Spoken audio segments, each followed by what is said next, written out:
মাংস বিক্রির জন্য মাংস তৈরি করে এটা সাধারণ গরিব দুস্থ মানুষের মধ্যে বিতরণের জন্য এটা বলা হয়েছিল। প্রাণী সম্পদ অধিদপ্তর এই মাংসগুলো পেয়েছে। যে পরিমাণ মাংস পাওয়ার কথা প্রত্যেকটা কেন্দ্রে সেই পরিমাণ তারা পেয়েছে। উদ্দেশ্য ছিল তো মাংস বিতরণ করা। গতকালকে আমরা কাস্টমস থেকে আটককৃত কিছু তথ্য সংগ্রহ করছি।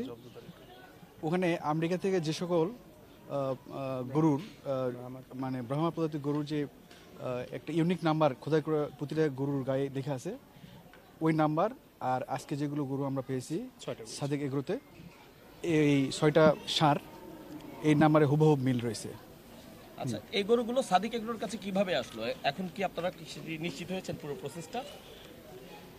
হ্যাঁ, প্রসেসটা আমরা রেকর্ডপত্র মোতাবেক এবং এই সরজমিনে পরিদর্শন করে মোটামুটি আমরা নিশ্চিত হয়েছি, যেটা নিলামের মাধ্যমে কেন্দ্রীয় গো প্রজনন খামার সাভার থেকে বেশ মাস 3 আগে ওনারা হলো নিলাম করছিল। নিলাম করে নিলাম করার পরে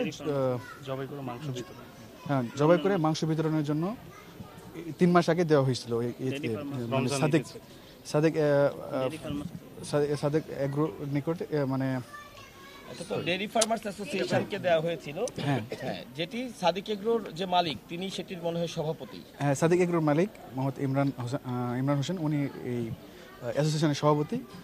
উনি গ্রহণ করেছিলেন এই গরুগুলো।